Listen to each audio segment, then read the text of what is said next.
Assalamualaikum warahmatullahi wabarakatuh. Saya Muhammad Arya Putra Pratama dari kelas 2 D3 ITB dengan nomor NRP 312050060. Pada kesempatan kali ini saya akan melanjutkan untuk penjelasan framework Q2, lanjutan dari video sebelumnya. Nah, untuk materi kali ini yaitu tentang getting data from user. Nah, pertama-tama di sini terdapat membuat forms. Membuat forms adalah ya untuk membuat suatu form ya di suatu tampilan website itu ataupun action-actionnya. Nah, di sini caranya untuk membuat form di dalam Y itu bisa melalui Y widget active form. Ini nanti diletakkan di atas kode seperti itu untuk mengambil komponen. Lalu pada banyak kasus form yang ditampilkan ke pengguna mempunyai relasi dengan model. Model terhubung dengan tabel di database berbasis Y, DB Active Record. Model yang berdiri sendiri berbasis Y base model, seperti model untuk login form.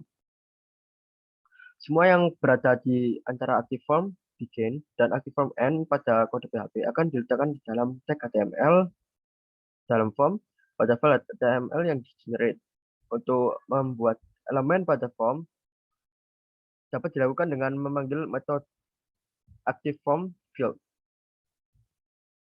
Kode PHP yang menggunakan active form field akan menghasilkan file HTML yang berisi elemen form, label, input, dan tag-tag lainnya sesuai template yang digunakan.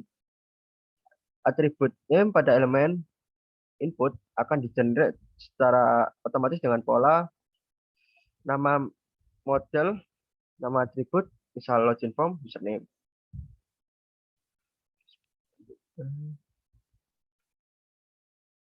Nah, ini contoh cara membuat form.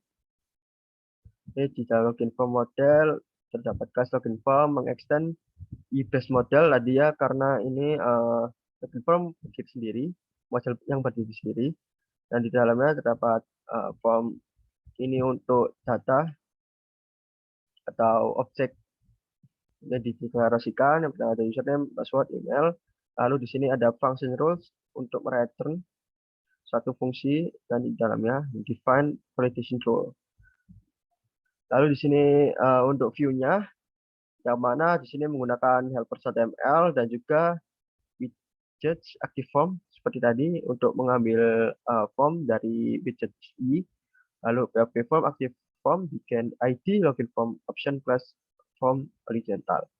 Form field model ini form field model username text input, yang berarti model dari username tadi ini fieldnya text input hint ini nih please enter your name, ini untuk labelnya ya hint. Seperti kalau ngisi form itu di formnya kan ada tulisan seperti apa keterangannya, seperti petunjuk lah.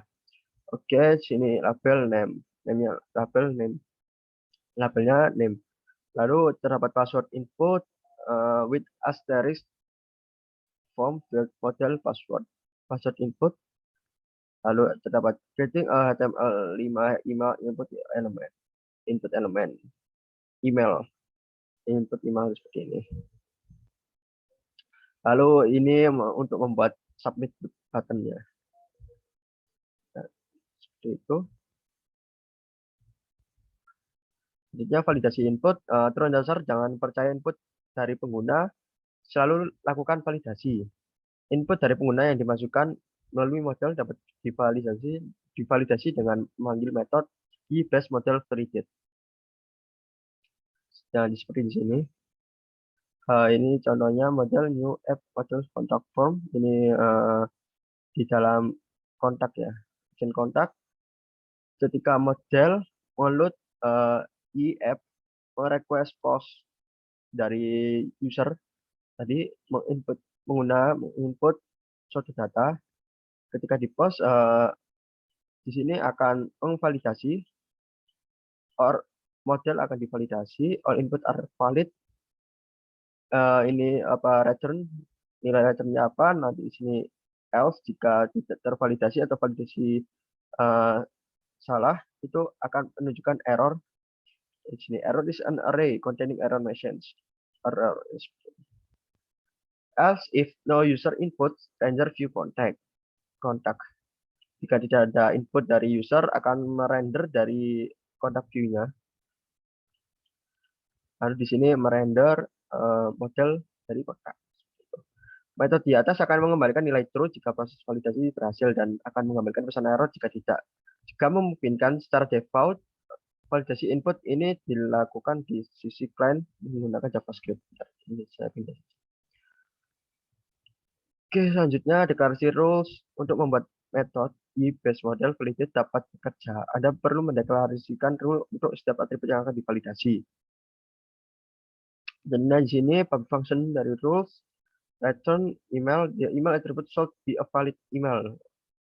Email seperti itu. The name, email, and birth date attributes are required. Ini validasi email ya. Berarti ketika menginput email maka harus sesuai dengan apa itu format email ya. Seperti ada @gmail.com atau sebagainya seperti itu. Jadi jika diisikan dengan hanya kalimat tidak ada format email itu nanti akan disalahkan oleh fungsi ini. Lalu di sini terdapat tadi ya attributes are required, ini berarti name, email, birth date harus diisi required. Lalu di sini attribute should be string and not exceed 50 characters in length. City objek city ini memiliki tipe data string dengan panjang maksimal karakternya adalah 50. Itu atur ini harus mengembalikan nilai dalam bentuk array dari rule yang dibuat. Setiap rule minimal memiliki atribut di mana rule tersebut diberlakukan dan tipe dari validator, misal required, email, string, etc. Lalu setiap rule dapat digunakan untuk mengatur satu atau beberapa atribut sekaligus. Keyword core validator. Lalu ada custom error message. Hampir semua tipe validator memiliki pesan error masing-masing. Contohnya di sini function rule tadi, custom error message if the name field is empty, name required. Field atau object name ini, field name ini atau harus diisi. Lalu jika tidak diisi, maka akan menampilkan error message, yaitu Anda harus mengisi nama seperti itu.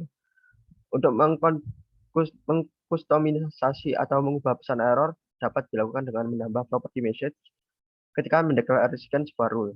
Beberapa validator mendukung properti tambahan yang dapat digunakan untuk menampilkan pesan error yang lebih detail. Contohnya seperti ini, more practice custom error message. Pay grade, ini field pay grade integer, bertipe data integer jika diisikan dengan apa? String itu akan memunculkan error message atau biasanya tidak bisa diisi ya. Lalu di sini untuk minimal panjangnya ada 5 dan maksimalnya 10.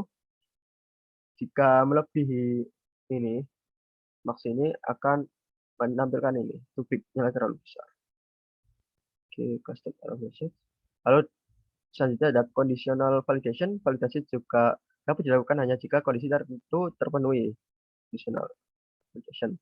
Hal di atas dapat dilakukan dengan cara mengisi properti when dengan fungsi yang berisi kondisi yang diinginkan.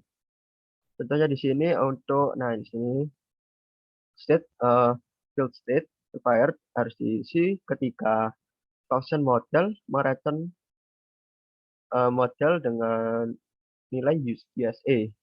Model country ini bernilai USA.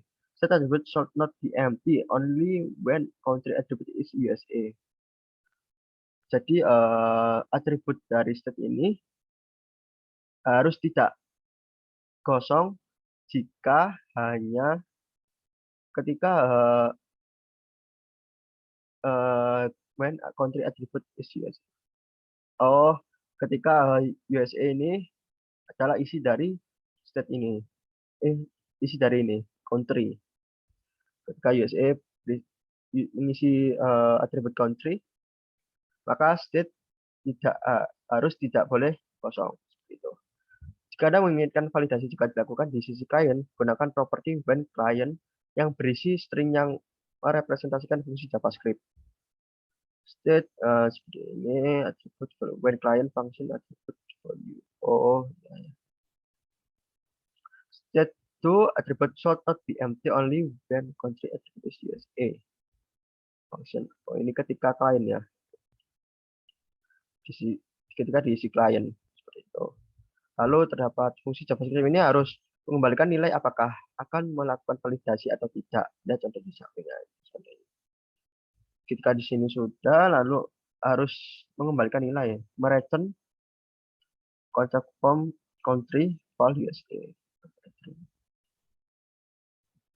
Lalu ada data filtering. Pada banyak kasus, masukan dari user harus difilter terlebih dahulu. Sebagai contoh, menghapus spasi kosong sebelum dan sudah nama user, mengganti atribut yang kosong tidak diisi dengan nilai tertentu. Lalu validation rule juga dapat digunakan untuk mengatasi hal ini.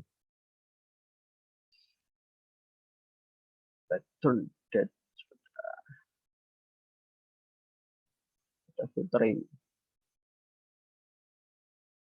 Oh, di sini contohnya. Stream default value 1 assign from and to with a date 3 days and 6 days from today if they are empty.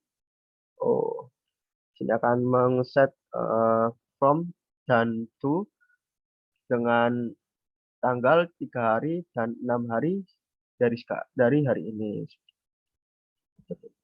Uploading single file. Untuk membuat form yang menerima file upload, ikuti langkah-langkah berikut. Yang pertama, membuat atau mengubah model agar dapat menangani file upload. Lalu yang kedua, mengubah view yang akan menerima file upload. Lalu ada yang ketiga, membuat atau mengubah controller yang akan mengubah file dengan view yang akan menghubungkan view dengan model. Contohnya ini uploading single file, tambahkan library class web upload file ini. Tambahkan sebuah variabel atau atribut baru untuk menerima file pada model. Misal file 1 from di sini. Tambahkan rule yang menyatakan bahwa atribut file 1 di atas adalah sebuah file. Rule-nya di sini. File rules, function rules, mengereturn file 1 adalah file. Extension-nya tipe dari filenya adalah GIF dan JPG. Nah, juga dapat menambahkan validasi, misal untuk memastikan bahwa yang diupload hanya file dengan ekstensi JPG dan GIF saja, seperti itu. Lalu uploading single file. Untuk yang di view, pastikan untuk menambahkan parameter option and type multipart form data pada active form begin agar file upload dapat dilakukan. Type begin options type multipart form data. Gitu. File input akan membuat form input yang akan menerima file. Oke. Ini file input itu ya, file nanti kayak post file itu. Ini bawaan dari tadi ya, widget active form. Lalu uploading single file yang untuk controller bertugas untuk menghubungkan antara view dengan model. Gunakan class web upload file. Class controller extend controller. Untuk upload function action uploadnya di sini actionnya model new upload form. Ketika YF merequest is post request ketika user memasukkan suatu file ya, suatu apapun itu yang di post ke dalam data, lalu model file 1 uploaded get instance model file 1 uploaded file ini model dari file 1 uploaded file mendapatkan instance model file 1. Lalu di sini ada if model file 1 dan model validate model file save as upload model file specimen. Ini akan menyimpan filenya ke dalam folder ini uploads, ada model file 1 base name. Dia ambil base name dari filenya yang di-upload tadi, base name-nya. Dan juga titik dan juga ekstensinya. Seperti itu. Karena akan disimpan di server ketika metode save as dipanggil. Nah, kan. Seperti itu. Lalu ada uploading multiple file untuk membuat form untuk mengupload beberapa file bersamaan. Anda perlu melakukan beberapa perubahan. Pada model, tambahkan property max files 5. Pada view, ubah nama atribut dari model menjadi bentuk array file 1 menjadi file 1. Tambahkan property multiple true. Pada metode file input. Pada controller, ganti metode get instance menjadi get instances. Lalu gunakan for each untuk menyimpan sebuah file. Nah, contohnya seperti ini. Ini untuk yang di model, tambahkan max filesnya seperti ini. Lalu ini yang di view ya. Ini yang di view itu seperti ini. Form file input multiple true itu. Lalu di bagian controller tambahin for each. Oke, lanjut saja. Nah, ini untuk latihannya. Latihannya saya akan coba di video selanjutnya. Terima kasih, kurang lebihnya mohon maaf.